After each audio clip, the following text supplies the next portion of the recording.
hope to do the actual installation and get things installed. So looking forward to, getting some time on this. I have not had an opportunity to hear the desk yet. I will say that in general, it doesn't feel like a bad desk by any means. It is a little different though. It feels interesting and it navigates kind of interesting as well. I mean, it all feels like it's Yamaha at the end of the day. So let's just let's get a camera up here. Boom, boom, boom, boom, boom, boom. And we will have to get some things routed. I've found the menu page here, and yeah, we'll have to do a little bit of routing on some things. Chickity check. Hey.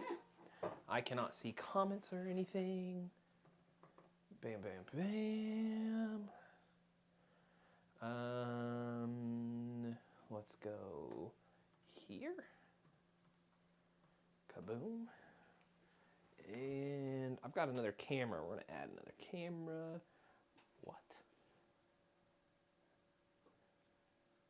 That thing lied. That thing straight up lied. All right, well, I already have it in the rig, so we'll just have to battery power this mother trucker. Biggity boom, piggity boom, piggity boom, boom, boom. Click, click, boom. I'm coming down on the stereo. Hear me on the radio. Well, I definitely don't want you looking at that camera yet. Which means that this is on. We're gonna turn that off. My bad, y'all. My bad. My bad, y'all.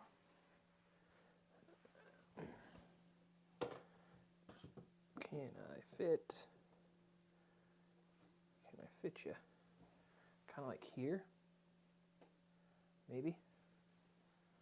And if I can, what does that? Oh, what does that look like? What does that look like?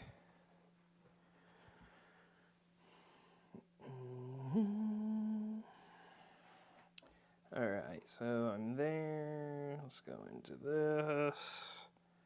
And gonna have to, yeah, we're gonna have to do something like that. All right, so yeah, we're going to do this, this, this, and this. I'm not a fan of, not a fan of that. Let's back this up a bit. All right. That will work, I'd say. And now I need some power, because that is actually pretty close to dead.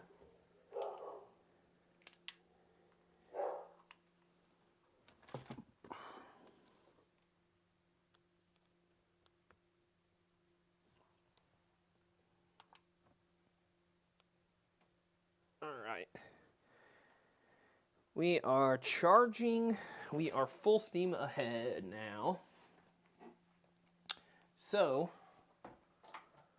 now that that is up and working, I'll pull up something to where I can.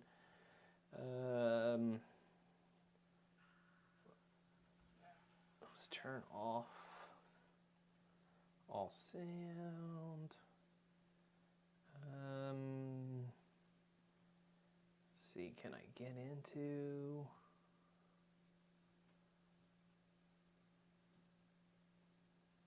All right, cool. So I am in on one.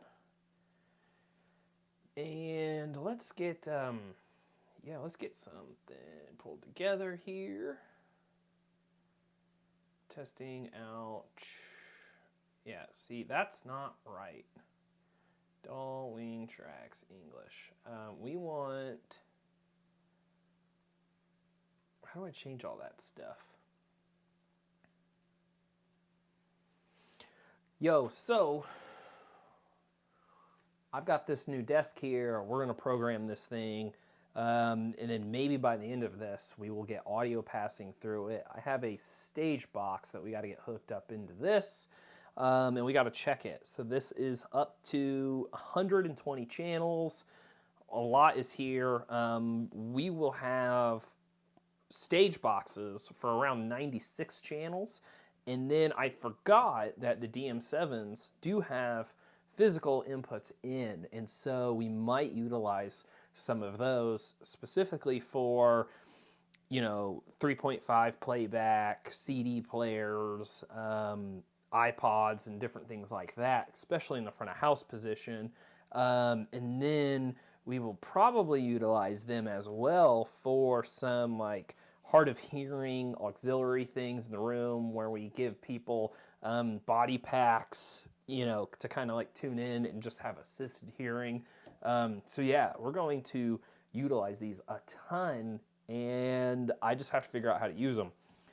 It's kind of like a CL5 or a CL3, if you know what those are, but it's also different at the same time.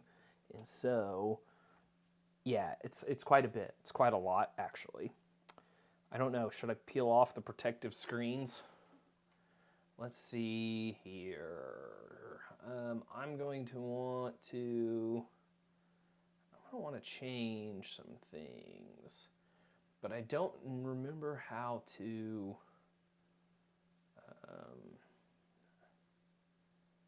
Let's see here.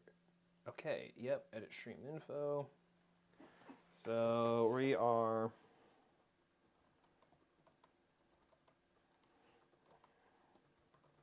Cool. Bam. There's a title. And then I don't know if I need to be in music. Let's do. Yeah, we're gonna hit this first. Yeah, that's fine.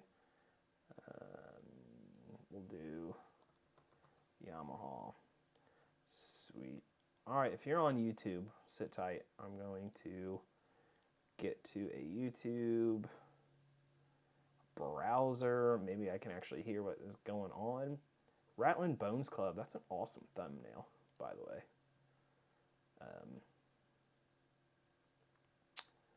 Yeah. That's a sick thumbnail, man. Sweet deal. Okay. Can I boom? And then I boom. All right, cool. So I should be able to see people if they say anything in a chat. No way. First a Heritage and now a new DM7. Okay, so the Heritage is staying. The Heritage is like the go-to front of house desk for me personally right now. I have no ambitions on removing the Heritage. This is a customer's console. They now have 3 of these. We also staff people at that location to operate and manage them. So I have to go through these and at least hand off a good foundation for them. I also need to be able to know how to use these things, and that is the, that's the current thing that we have to figure out. So for instance, like right now, I don't know, like right now I'm missing something already, because it was working one way, and now it's working a different way. Like these maybe it's because I'm in this mode. Fader in, out. DCA. Oh, maybe it's because I'm on custom.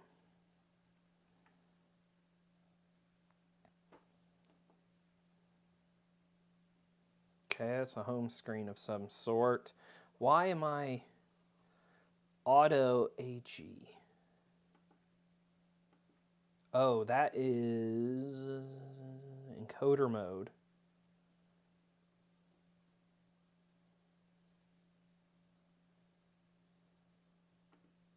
There, okay. So that is the normal mode there. And actually, let me reposition a camera.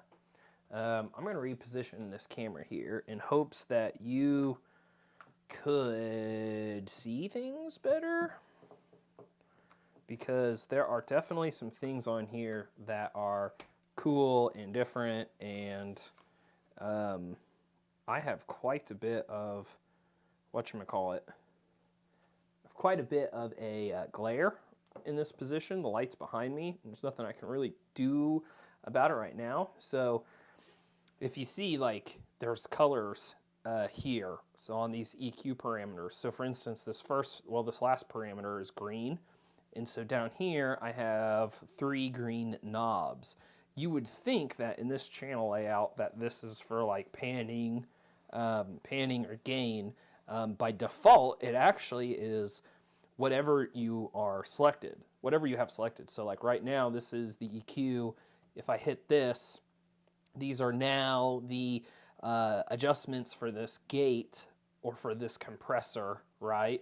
And so here, this on this high end parametric, this is green, these green knobs here. So if I turn this, it does all of the Q, the frequency, and the width positions right here, all on this one knob. And then, so if I jump over, right, like I can come over here. So if this, this is my kick-in channel. So if I was going to do a kick-in channel, you might do something kind of like that. And then, you might go really, really drastic, and you might, filter the low end, right? And then that's probably ridiculous, actually. Let me bring that down a little bit. Without hearing the source, you won't know. And then over here, you would do, potentially the polar opposite, where it's like, since this is the kick in, or I'm sorry, the kick out, that's where you're going to get all of that low end. Probably get rid of some of this muddy crud, right? And then, top end, yeah. Now, I have no idea how to time align or control the phase of any of this stuff. Since you have 2 inputs, that's something that could be an issue. But down here, there is a channel. And so if you touch this channel, it gives you some options. And this is where I can go kick out. And I can hit OK. And actually, I didn't color code that. Well, hang on now. If I do this, cool. Kick out, cool. All right, and then see as I move over, those are green there. Cool. This could be a while. This could be a while.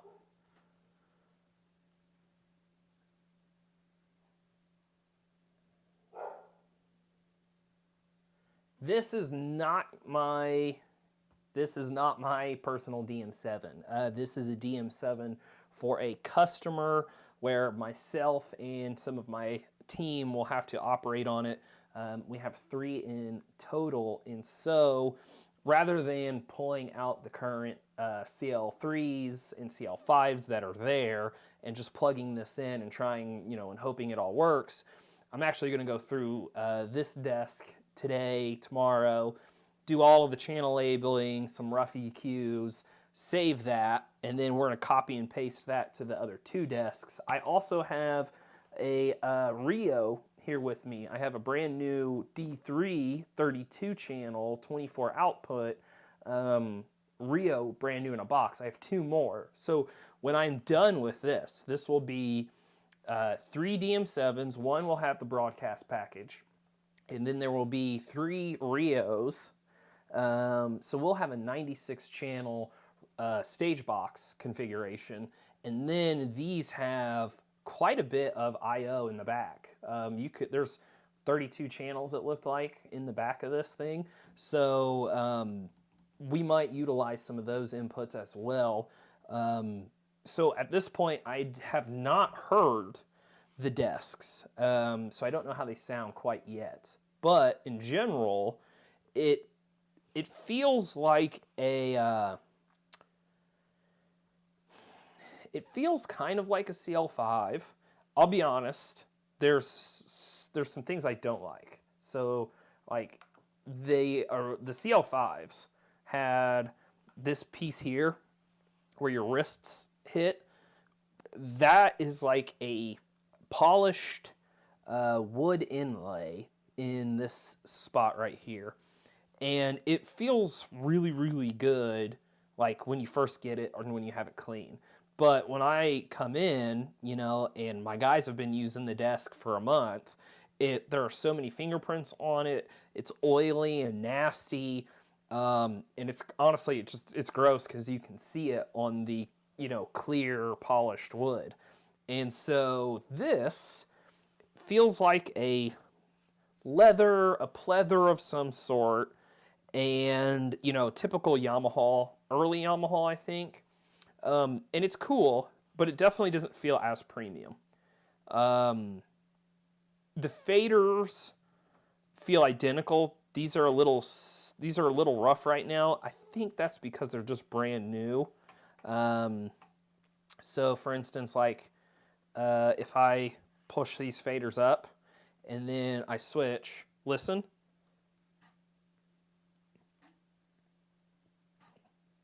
They actually feel better now that I've been playing with them already, actually. And they seem pretty responsive. I mean, that's moving pretty quick. I will say the navigation, like everything's still Yamaha. Like when you see the EQs, when you see how the dynamics work and stuff, like it all looks like Yamaha if you're used to Yamaha. But the layout is in the same, you know how Yamaha does that thing where it's like you can do one thing any 3 or 4 ways? This kind of does that to the extreme. Whereas Yamaha, like, kind of keeps you from getting yourself in trouble. You can do a lot of different things here. You can set it up to work one way, you can set it up to work another way. The user-defined keys, like this user-defined key section right here, it's weird. So, like right now, each one of these keys will take you to a different section. So no matter what I have selected, if I push this button, it takes me now to a compressor. Okay? Which is cool. Like this is like a compressor shortcut button. And then if I push the button next to it, it takes me to an EQ. Cool. No matter what I have selected, it shows me the EQ or the compressor section, right? That's kind of cool. That's worth having. I haven't programmed anything to the rest of these. Navigating, though, is kind of weird because there's 1 through 12. There are these different options up here. So, like, I can go to channel 120 real fast. Bam, I'm there. But I don't really like that you have to hit this button, like, figure it out. This section, you can hit bank. And then there's bank A, which is what you just looked at. We have B, C, D. Then I have fader bank down here. And so if I push this, now it shows 1 through 12, 13 through 24, 25 through 36, 30, so on and so on. It shows all of those options down here. So I can, you know, piddle around, you know, through all of my things if I wanted to do that.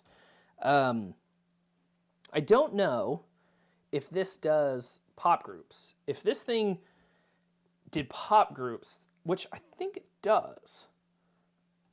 And as soon as I figure out how to assign a channel to a DCA, I will try that. We will figure that part out. Let's see, the patch menu.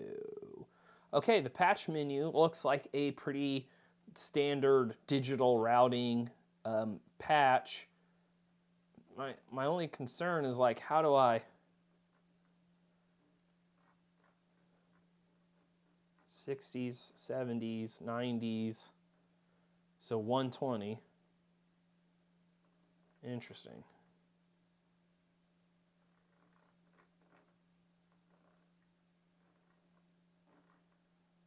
So it looks like it's 1-for-1 right now. Channel 1 is Omni 1.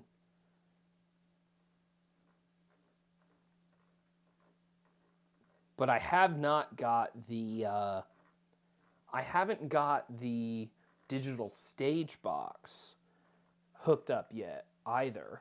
So I don't know how that is going to work, if I'm going to be in that patch menu or not. Let's see. Okay, nobody in chat there. Yes, thank you, Jonathan. It's very, very cool. So I am going to start doing some patching here. I went in and did a sheet. All right, so, all right, boys and girls, here it is. The time is now.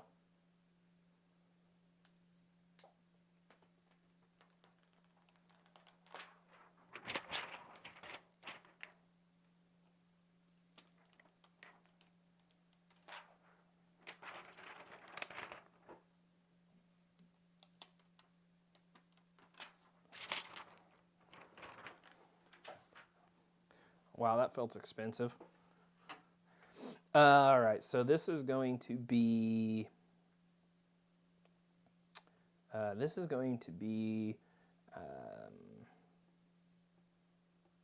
snare,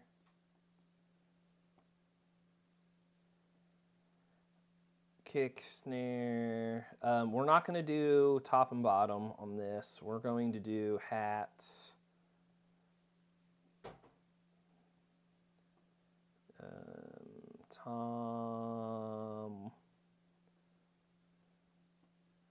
Tom 1. So on the Heritage, last time I went live, I was showing the Heritage. We were getting things all set up for it, and the plan was to rock the Heritage that day, well, the following day, and everything was going according to plan. I showed up pretty early, got the Heritage, set up, checked patch, checked routing, all of that good stuff. And then freaking, I found out the hard way. The artist showed up with a front of house guy. The artist showed up with front of house tech and everything. It's all fun and games. The guy showed up and he was like, "Hey man, I'm the front of house guy." And I'm like, "What?" I'm like, "They've never brought in a front of house guy, and the last time they did, it was bad. It was really bad." And he was real cool. He was like, "Well, I got a wing compact for front of house, real small. I don't need a whole lot of space." He was like, "I see you have the Heritage out front," and I was like, "Yeah, I do." And this is pretty early in the day, right? And I was like, "You know what, man? I'll just get the Heritage out of the way." He's like, "No, I can set up next to it." I'm like, "No, seriously, like I'll put you in the booth that we have. Let me get the Heritage out of the way." And in my head, I'm thinking like, I don't know the Heritage well enough that if this dude wants to delay some input for phase and different things like that, I'm like, I don't know how to do that off the cuff. And so I was just like, let's get my desk out of the way while I have people here to help pick it up and move it. Because the Heritage, especially comparison to this thing is powerful, but it is very compact. It's very compact. I mean, the Heritage is going to be similar. It's going to be a little bigger in general. It's going to be much taller than this. And I'm betting the Heritage sounds better, to be honest. I don't know. This feels fine, but I don't know if this is a true CL5 replacement yet. Like, it's cool, and I think it can do more, but it doesn't feel like a CL. It feels like a QL, or what's beneath a QL? Just a TF. It's better than a TF. It's definitely built better. I don't know. I don't know. If you're a Yamaha fanboy, this is cool. Like, seriously, it's cool. What did I do with 11 and 12? So these are a track channel.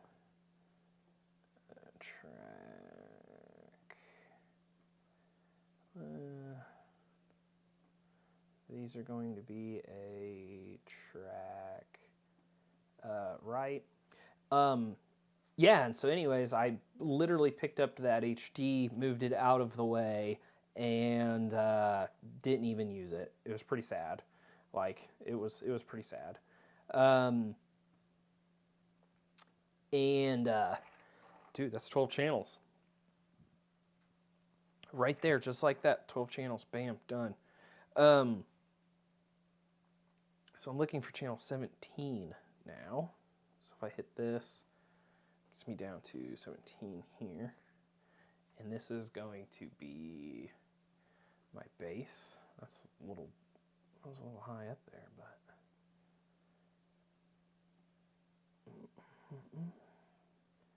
And then I start with all of my key channels here. So then I did not get to, I didn't get to use the HD. And then the following show was crazy because it was like I got a, that day I got a call that the following show, the next day, we needed a whole PA for and a tech. And so, I start making phone calls. I'm like, who can come? And then the venue I was working at, they're like, well, they actually asked if they could bring their sound guy. And I just told them no. I was like, oh, okay. Well, tell them they can bring their sound guy, and then I'll go do the other show. And then we ended up hiring the other show out for someone else to cover. And so I literally spent like a whole weekend as just being a system tech, just kind of chilling.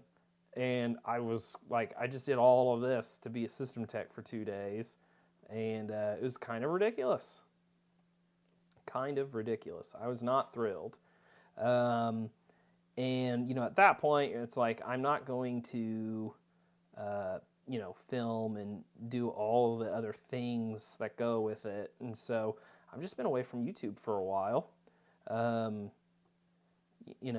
Yeah, it's like YouTube's one of those things that you love doing it, so you'll keep doing it. But then when stuff hits the fan at the show, you're just kind of like, I gotta chill out. So I've got a Key 1, a Key 2, both stereo. We also have a Leslie, so I'm going to, we're going to do a Leslie low. Then we're going to do a Leslie high. And then what is my 24? I kind of don't like that. Kind of want to shift everything down one. I did not take in consideration that these were in banks of 12, not 8.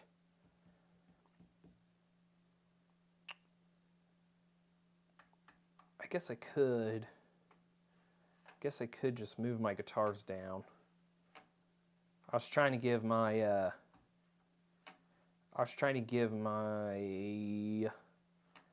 whatchamacallit. All right, so we'll do that. Let's go here, and then let's make my guitar left. And then this will be my guitar right. Yeah, okay, so now I need to move these. What did I move? I moved those where? 15 and 16?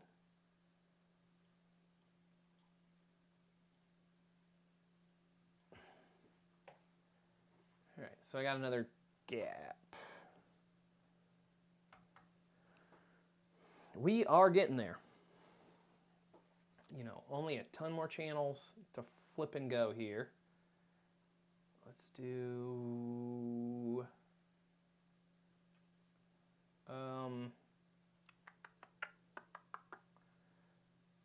so I'm to here, so I'm into choir now. All right, so I should be able to hit this button here. I should be able to hit this 25 through 32 button. Cool, now I'm looking at channel 25.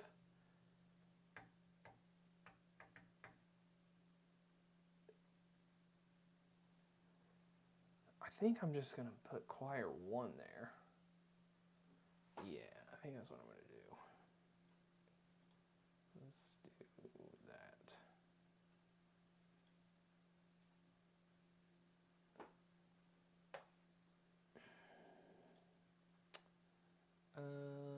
Dun, dun, dun, dun, dun, dun, dun, dun, dun, dun, dun, dun. Cool. All right, so what is this? This is going to be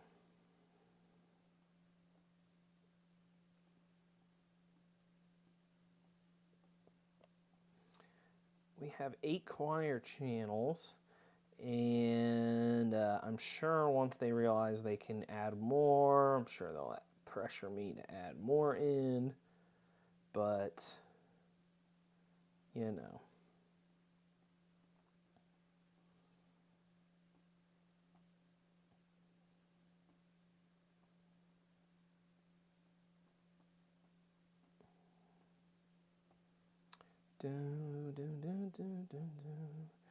So what else has been going on? I went down to Florida for Bike Week, no, Biketoberfest, and that went relatively well. That actually that went really well. The only thing that sucked about it was the straight up the load in.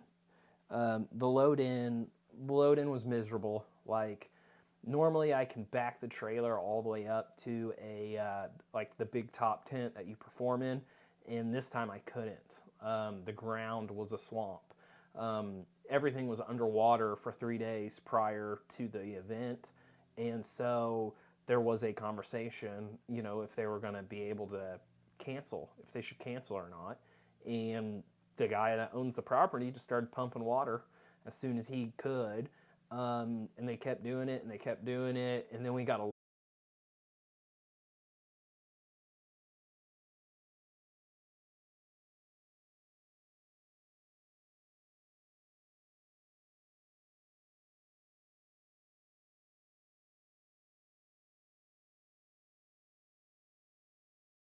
intention of unloading the trailer. I'm supposed to have hands there to just help me unload the trailer and start putting things in place, and we couldn't do anything. Like I couldn't even get the trailer remotely close to the stage. And I'm like, I can't carry it, guys. We can't do this.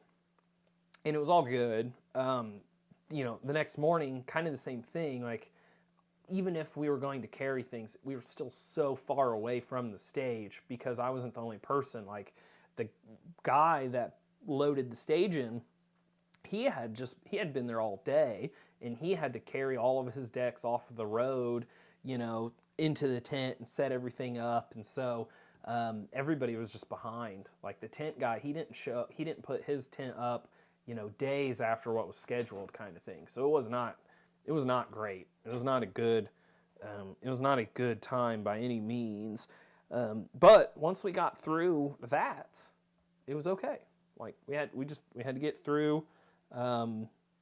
We had to get through that, and then seriously, it was one of the best festivals I've done. And I had a pretty good sound. The Heritage just sounds freaking awesome. Like it truly does sound like an absolute beast of a console, and there's enough stuff in it that if you learn, like there's no reason to have a Waves package. I mean, it's just, I won't say there's no reason, right? Like there's going to be tools in there that just are awesome to use, you know, but Midas has done a great job at making, you know, Waves alternative stuff and really putting all of that in the box there for you.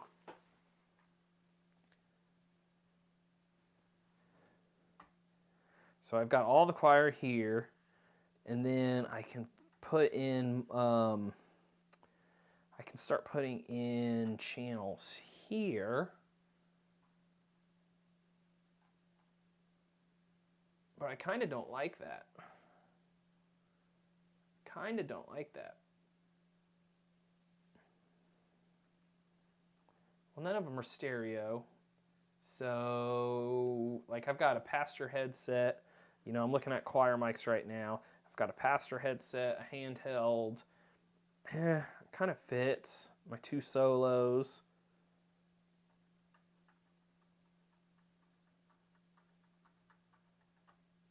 Okay, I'll try it. Let's just see how it let's see how it goes. Let's go Pastor Pastor head. Does it not? Oh my gosh, it only does not let you.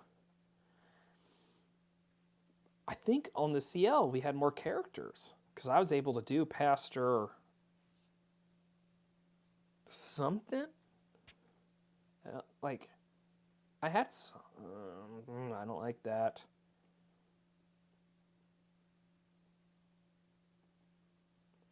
Maybe yeah.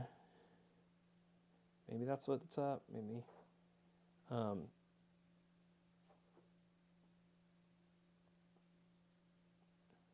HD Pastor HH. Oh, maybe it's just Pastor. Maybe that's what we did. Maybe we called it. Pastor. Right, because that's his mic. Pastor handheld is his spare, and then this is our, what we call our solo. We'll give it a number as well because there's 2, and so yes, solo 2. Actually, the touch screen feels legit. I'm getting around the touch screen a little bit on this. It's doing really well, actually.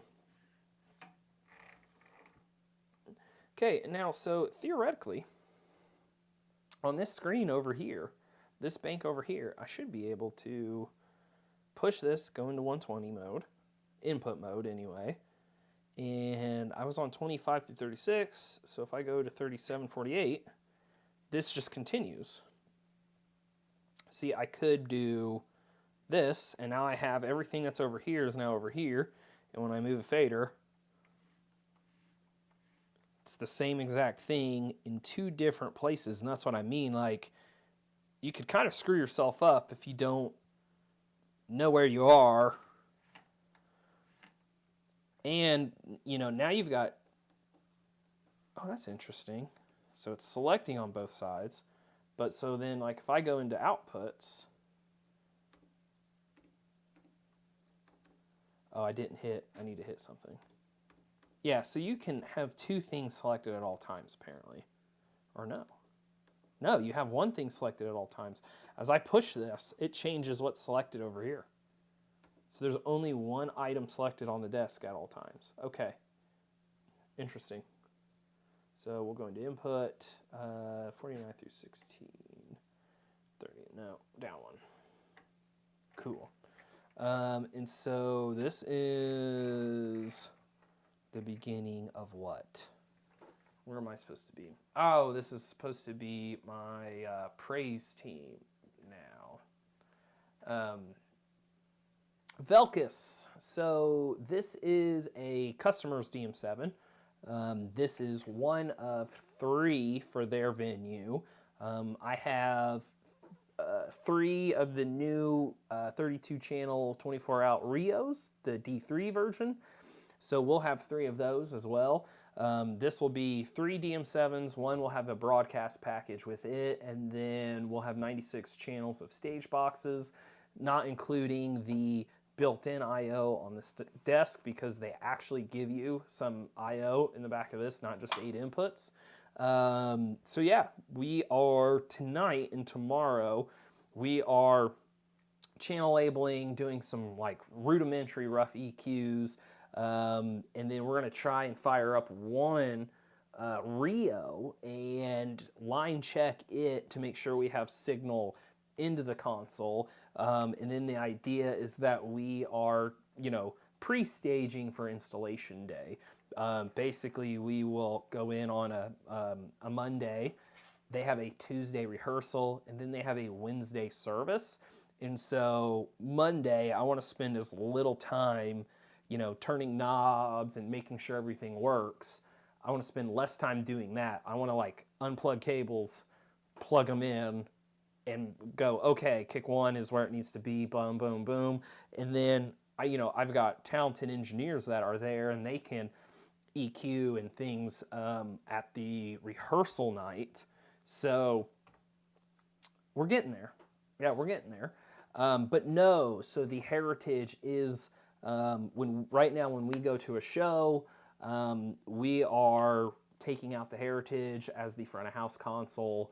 I'm going to acquire, I believe, a Midas Hub 4 Pro to the Heritage only does 96K, which means the wing that I have down here doesn't compute with it. So the Hub 4 Pro, you can actually just plug in a wing and it will convert 96 down to 48K for the wing. And the wing compact will be the monitor desk at our live shows. And so the idea is that the wing compact is small enough, but still big enough channel count that like if I'm going to go into a small club or something that doesn't need an HD, I'll use the wing. But then when we go to a larger venue and we have ample room, the wing compact is small enough that it makes a small footprint next to the side of the stage, and it's pretty easy to do monitors on it through that massive touchscreen. Yeah, so anyways, I like using the wing, but again, this is more for my customer here who, they need 96 channels and they're really used to being able to say, I want this to change in my monitor, and we need to be able to have full trim, EQ functionality and everything on it. And, they're really used to having a monitor tech. And so, trying to double patch everything to here to be what they're used to, they're not going to like it. They're going to want somebody dedicated to mixing for them on stage and somebody dedicated to mixing for front of house. So, and then again, we have a broadcast person as well with the broadcast package, which I gotta say is kind of freaking dumb. So over here, there's a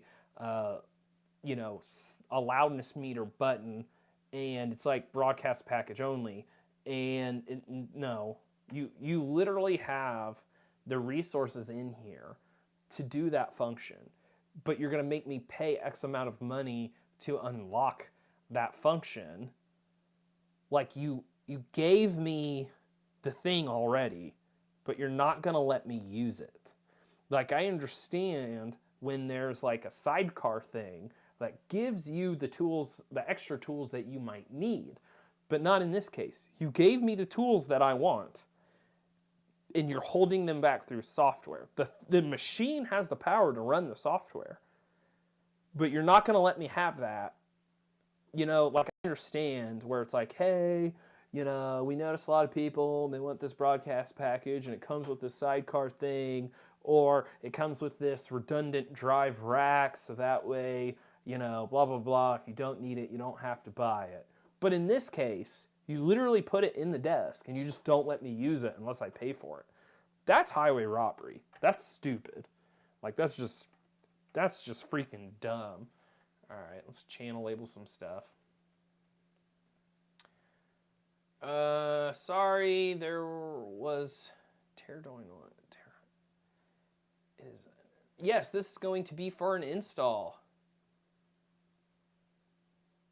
So the Heritage is awesome, dude. Like, the Heritage by far is the best sounding console that I've used. you know, it's a night and day difference between a CL. Like the CL, it's definitely thin sounding compared to the Heritage. And even compared to this DM7, like the factory plugins and stuff that are built into it, the ones in the Heritage are just, they sound so good, and there's so many different options compared to this, where it's like, you know, here's a dynamic EQ. I've got freaking 96 some dynamic EQs or something on the Heritage. The processing power of the Heritage is unreal. So, and that was the thing, like, I took it out for one show, and I can instantly tell, like, this is probably the best sounding desk that I've ever used. The Soundcrafts sound good. They're just very limited. You know, you got to spend a lot of money in outboard gear to get like a VI 3000 to really sound the way I want. Sounds great out of the box. The CLs, kind of the same thing. They are, even this, like, this is really going to be professionally the corporate mixer. I can tell. The HD feels like it's just built better. It feels like it sounds better. The HD by far is the best sounding overall console that I've laid hands on. And it would be like, you know, if I woke up one morning and I got that opportunity that we all wish for, and they were like, what mixer do you want? I would definitely be like, I want an HD 96. And if it wasn't an HD 96, it would probably be a Rivage of some sort. I don't have any time in Digico land to even like wrap my head around picking up a Digico. You know, everybody's like, it's really easy once you figure it out, and it probably is.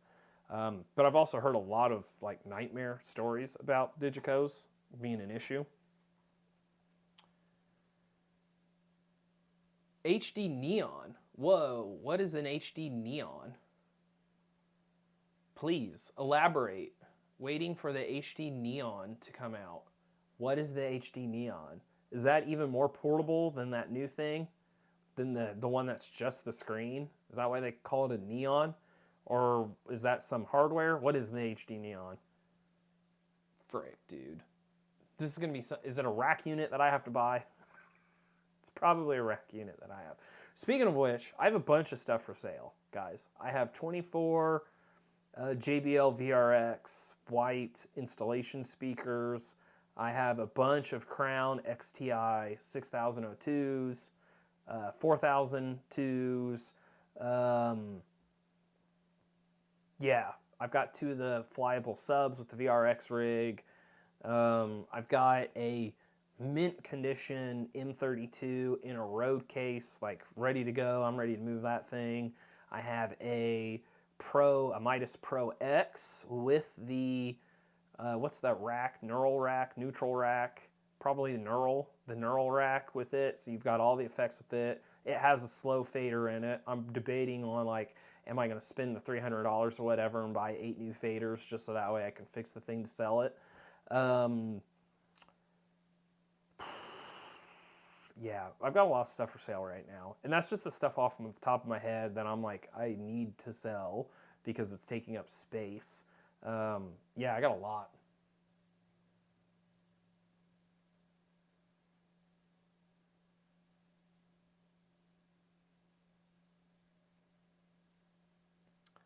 Okay, so they're making a smaller HD.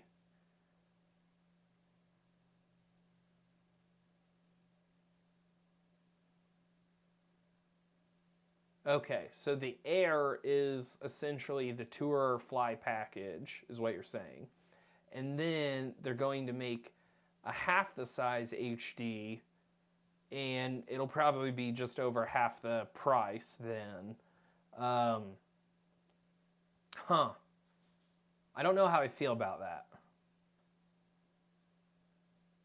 Will it be channel limited? It would have to be channel limited then. Like, it would be not an HD 96. It would be, you know, an HD 32 or something like that. Yeah, because it's HD 96 Heritage dash 24 for 24 faders or something like that. Huh. So it'll just be a smaller desk in general.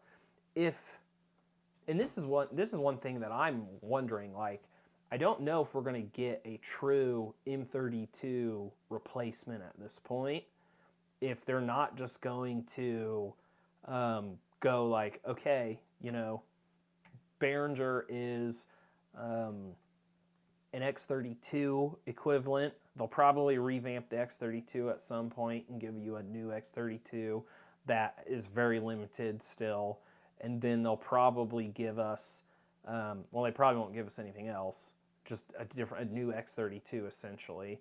And then they'll keep the wing line up, right? Like if you need more channels, upgrade to the wing because you'll get more channels. And then there will be and then they may not make anything else. And I don't know if Midas is going to come down and make anything else if they're just going to leave that air gap, right? Where it's like you either want a full-size wing and you want to have 40 channels, or you want to go more than that, and that's when you get into a small HD, fewer channels, not half the size. Yeah. Yeah. Yeah.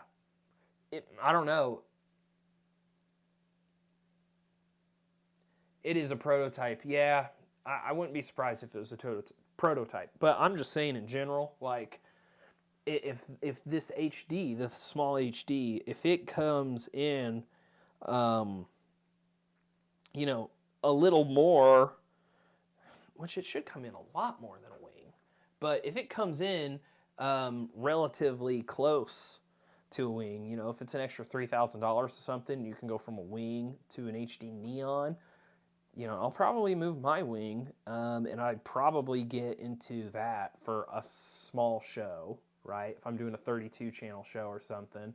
I've got 80 channels of DL stage boxes right now for the Heritage. So for me, that's plenty. I mean, I don't know that I've ever gone, I think I've used 64 channels, maybe once.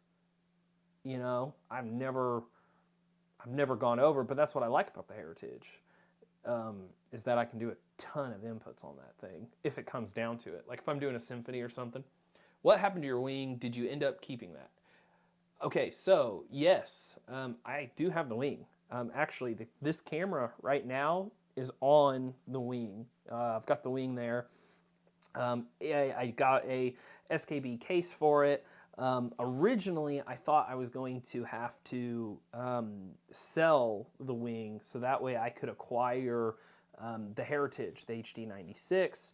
The way things worked out, I didn't have to, which was good because I wanted something still small for like going into a small club venue or, that last minute, we're going to go into a school and some kids are going to talk to a microphone kind of thing, So that's the deal. I have the wing, and I have an HD96. I've got 80 channels of DL stage boxes, and so I can now kind of look at the situation and be like, okay, the HD always sounds better. It does. It straight up always sounds better. So it's like, if this is a really high profile client and I have 2 microphones and this thing needs to sound the best it ever could, I'll bring the HD out. But it really falls down for me, like channel count. Like, am I going to go over 32 channels or not? If I'm going to be 32 channels or under, I can get the wing out. It can be small, tight, and compact. And then if I'm going to, if we're going all out, I've got the HD96 now with 80 channels. And those DL stage boxes, again, depending on the show, it's like I can put those things in 48K and I can take one 48 channel stage box out with my wing and have overkill, So it really just depends. I just recently did a show, a festival. Can you stream audio a bit? I have Vela. I probably can. Sir.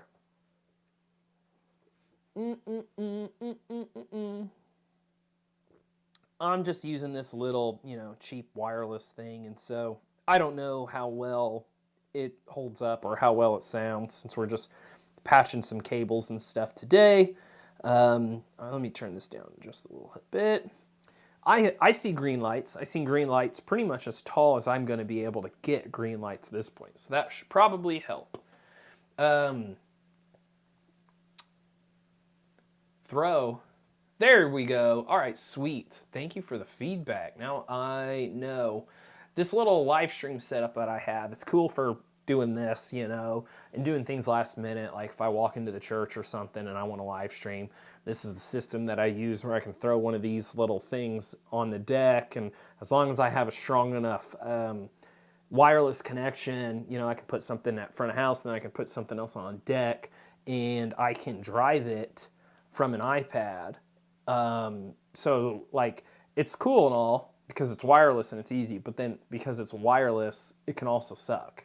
So, anyways, let's jump back into some channel labeling because this has got to get done.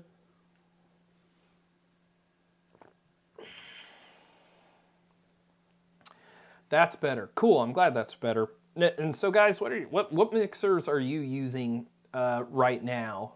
I didn't mean to become a Midas fanboy, but I have become a Midas fanboy, and so I'm curious. Like, you know, are you guys in the Midas ecosystem as well, or are you part of the Allen and Heath empire?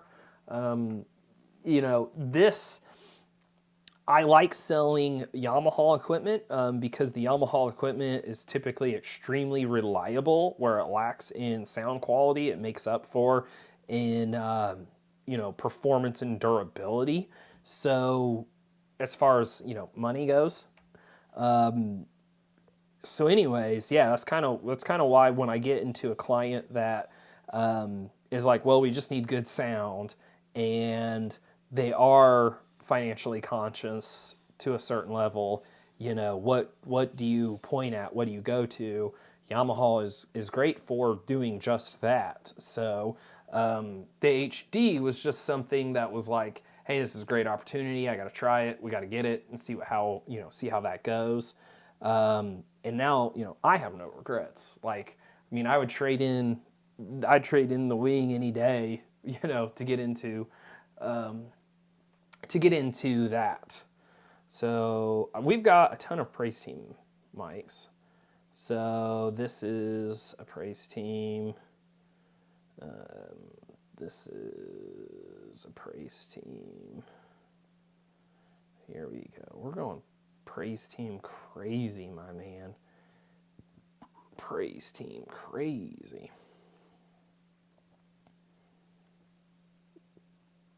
The touchscreen on this is very nice. I will say that. Let's see here.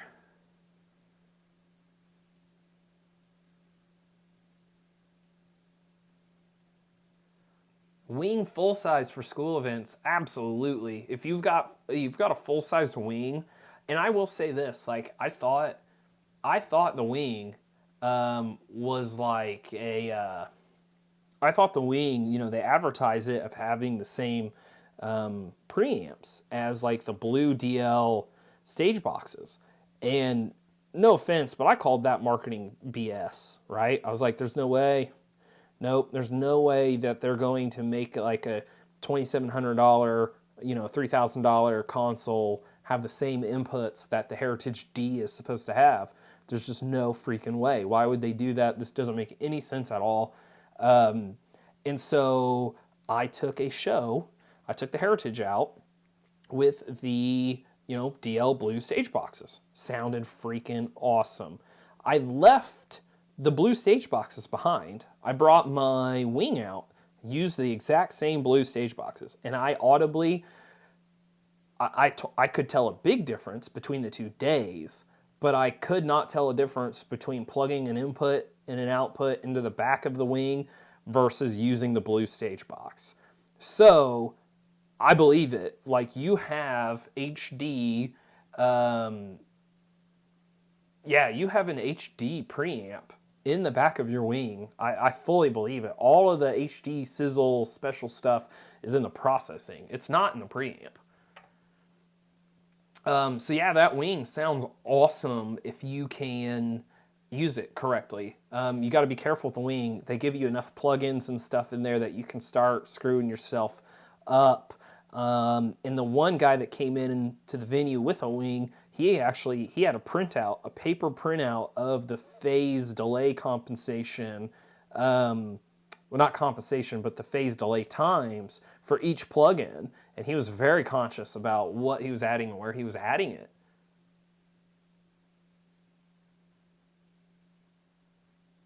Started with the ONV96, Presonus, and now Wing. Where I am from shifted to an SQ and a Wing. Dude, so the SQs are awesome. I mean, you've been around a while. So like if you're on the 01V96, honestly, if you're on an 01V96, you've done this for a while. Like, props to you. If I had to walk in and do a show on an 01V right now, it would be really, really bad. I would need like all day for sound check because that little green screen, oh my gosh, it's like looking at a freaking calculator. Like, where's the threshold? No, never. I would never sign up to do that today. So yeah, you've been around for a while. I have to say the SQ sounds really good. A friend of mine, he has an SQ5 and he has a stage box that's designed to go with the D-Live, and it sounded really freaking good. Like, it sounded great.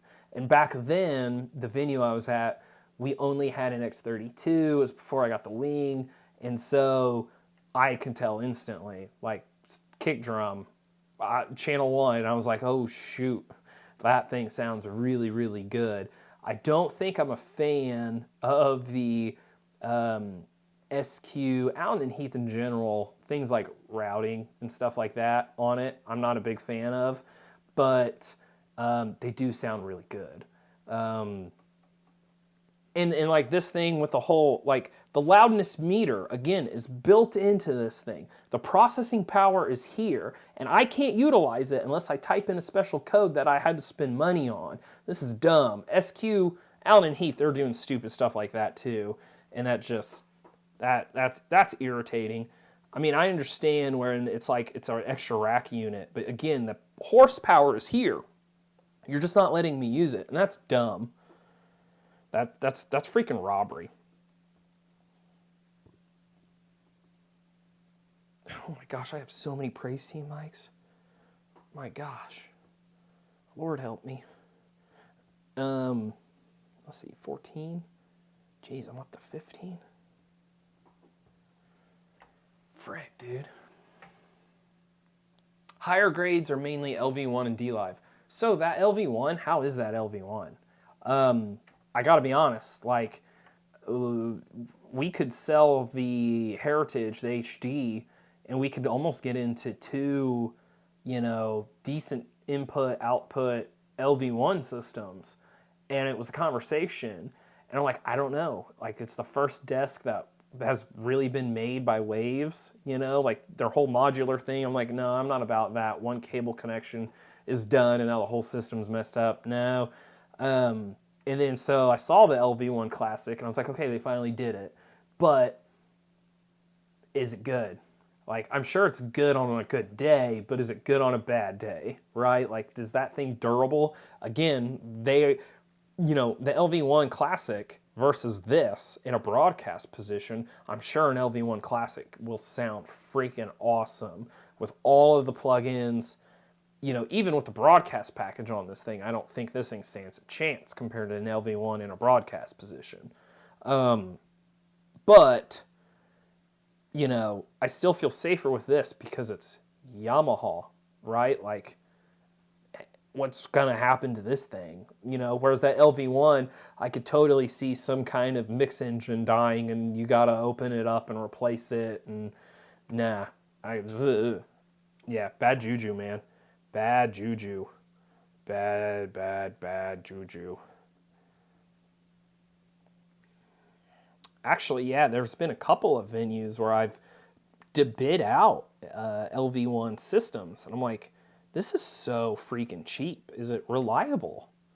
Why are you not Cool, cool, cool. So I'm up to 15 now. So if I come over to here, yep, there's that, there's that. If I come over to here, there is that. I'm going to throw on the auto director there for a moment. Slow Wi-Fi detected. Guys, if I'm glitchy, I apologize. And then actually this cam, in this cam, I'm going to remove just in hopes that that helps my situation.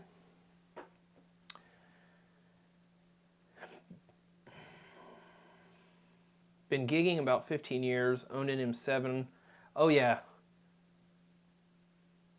The M7 is awesome. I kind of started on the M7. I really skipped over that 01V and the LS9. I really walked into M7 world, or M7 world, CL M7.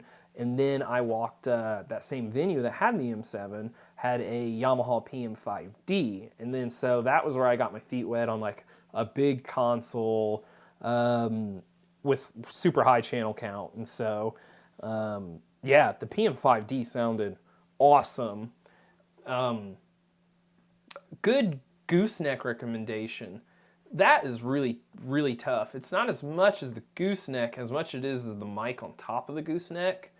Like, if you're not using some kind of DPA or Earthworks, it's just tough. You know, I don't know if Shure makes a good gooseneck mic.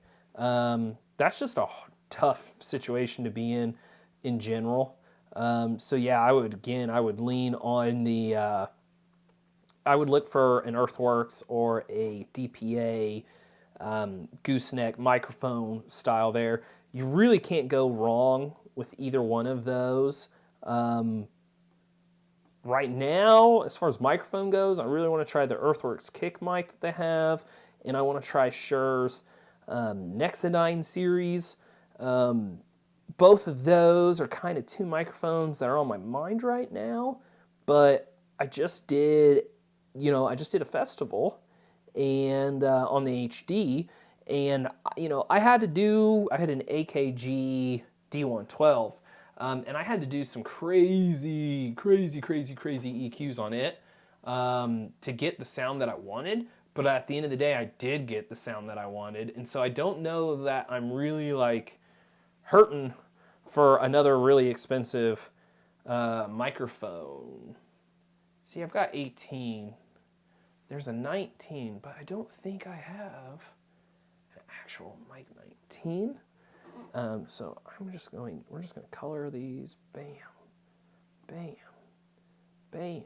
Cool. So now I've got Praise Team mics in. Okay, I need all the video inputs now. And for some reason I threw all those down to like 60, which would start here.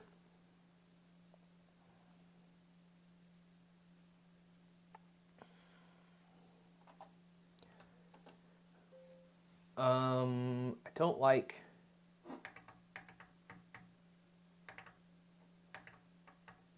like that at all. Again, I'm used to groups of 8, and I keep landing on the 13th input, and now my thing shifts. Like, I don't want one left side on one layer and the right side on the other layer. That really sucks. Huh. My analog desk is a, oh my gosh. What Allen and Heath desk is that? GL 2400. I love it. Dude, you're on, I gotta look that up. GL 2400. Let's do GL 2400. Dude, you make that thing sound good? What's your outboard gear? Yeah, what outboard gear are you using with your Allen and Heath?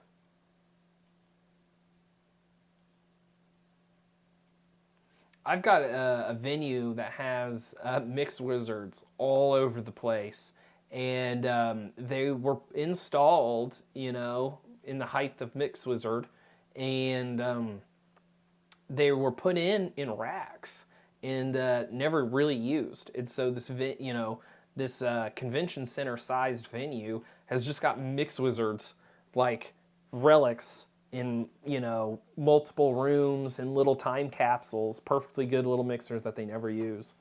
So maybe one day I'll inherit a bunch of Mix Wizards, but what would I even do with them? By the time I inherit them, nobody's going to want a Mix Wizard. The one of the reasons why they were so popular, though, and I kind of miss, is because the Mix Wizard, like a mixer, it's like this, and there's some kind of support, and it's at an angle, so that way you can operate faders and touch a screen, right? Well, the Mix Wizard was cool because the back leg section where all the inputs are folded, and so you can mount it flat. You can mount it flat in a rack on the wall. And so it's like right now, you have to get a wing rack or like a TF1 or something to be able to have a mixer in a rack on a wall and be able to control it, because without the touch screen, all of those consoles now have a built-in weird kick, just like this. You can't mount that flat, and they don't really make any way for you to flatten it out. So it's like you put in a big pull-out drawer in the rack mounted on the wall, and you pull it out, and you try and hope the mixer fits in there, or you get a rack mount unit. And there's just, I don't know. It's weird.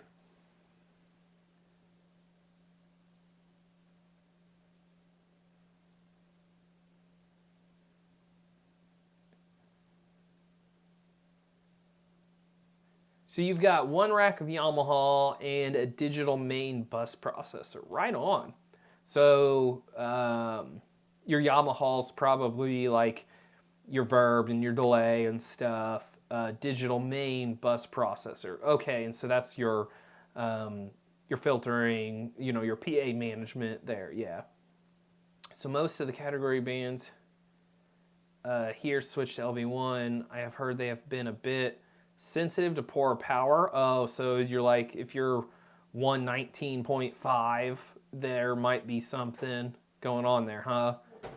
And have connection issues. Connection issues to like the snakes. That's what I was worried about too. It's like I didn't know who built the freaking snakes, if the snakes were legit or not. But the issue seems to be with the LV1 that has self-hacked components. What?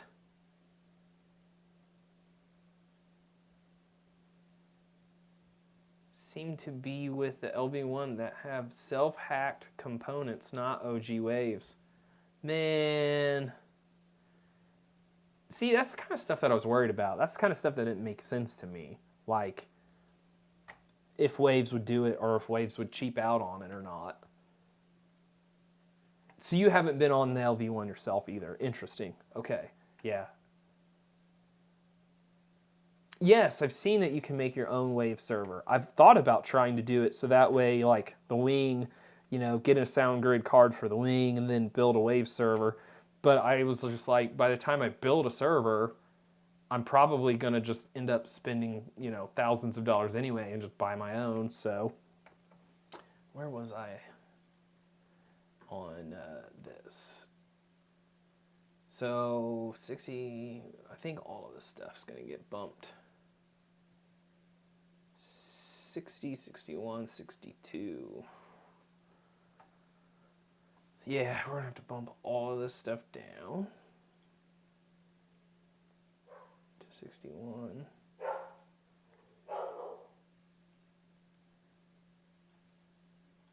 And paste. Okay, and then you just delete. So 61 now is going to be a Pro Presenter feed for me.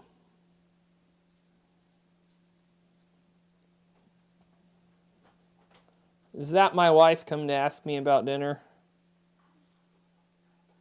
I am not, baby. What's up? Yeah, you are hungry? What sounds good? You don't know? My wife is whispering. Love you.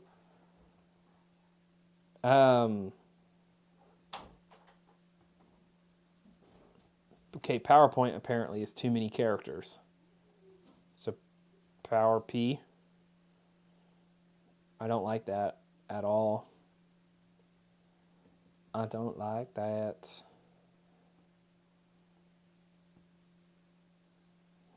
And then we've got a CD player. This thing doesn't have any stereo ends, does it? It just gives you 120 channels, whereas the CLs, they give you, 72 channels and they give you stereo inputs. This console's like, screw that. Everything is just, it is what it is. Cool. Okay. That is one thing I like about the Heritage and the Midas ecosystem, is that they will, it'll get you a stereo input on a single fader.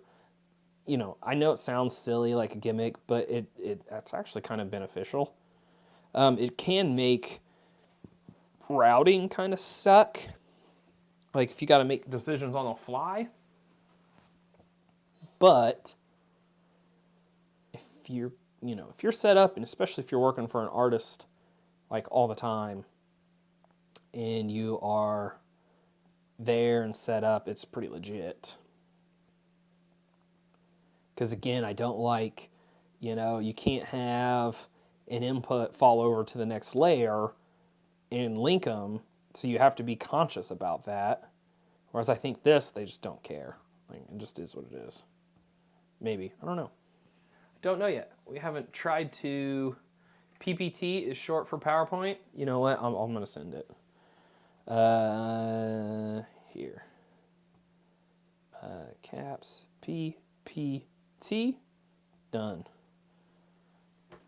You demand. You got it. You saved me. I'll stop blabbering now. It was great seeing you, dude. Yes, I am... I've said it again before. Like, I'm trying to get back here and do some more, like, produced stuff. Usually this time of year, though, is like, you're so overworked that you're like, why am I even doing this? This is kind of ridiculous, So I just needed to slow down. And then I kept having things come up where it was like, hey, I have content planned where I'm going to go do this thing, and we're going to go do this show, and then here's the plan, da-da-da-da. And then, I don't even play the role that I was told I was going to do. Like, oh, well, look, I'm not even the front of house guy for this show now. Why am I going to bring out an HD 96? And then recently, too, like, I've worked for a couple of big artists, but it was like I was the lighting guy, I was the lighting guy, and I was put side stage. And the rig that we brought, we were going to bring in 12 new movers and all this stuff, and I used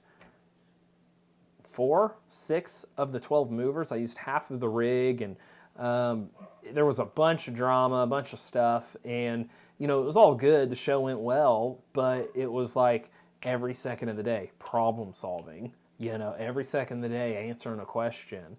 Obviously, and too, it was all downtown, where it was hurry up and unload the freaking food trucks. All the trucks are trying to get in and out, and we're blocking the way. So there was just a lot of stuff, going on to where it was a lot, man. Like, I've not been able to be creative in a while now.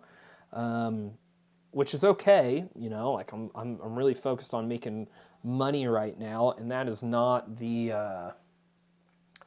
that is not the mission of this. Really, it's to just kind of like hang out, just like we're doing tonight, and like if people had questions, like I can answer some questions, maybe throw in a layer of education with it, but that has been kind of the OG goal of doing this. And, if I was recording this, which while I have this, I probably will try to do like a quick startup thing on this thing, like how to channel label, how to do this, how to do that, some basic stuff like that. So maybe for YouTube, I'll have kind of like a legacy video that lasts a while, but, You know, it would be a lot to try and film all of this and then edit it down, and then something else will come up. I possibly have a show with like Cochran and Co. coming up where I'm the lighting guy on that. So yeah, there's just a lot. And I've got a lot of decisions to make. Like I've got one band who's ready to use me for lights, and I'm like, wait a second, like I'm supposed to be the sound guy. How am I getting lighting gigs? Like, I never asked for this. What's going on there? So I don't even own a light board. I own a soundboard. But guys, it looks like, if this was the front of house desk, it looks like I have this channel labeled. It's looking like I'm good there. So drums, guitars, bass, all my keys. Then we go into choir, and I have my pastors and my solos, my leads. And then I've got 2 layers here of Praise Team wireless mics. Then I've got a bunch of channels to grow into because I got a feeling, she's going to give me more wireless that I have to come up with. And then I've got front of house inputs. And, dude, I've got so many channels left over. Now, 8 of these leftover channels will inevitably, they'll be for the talkback crew.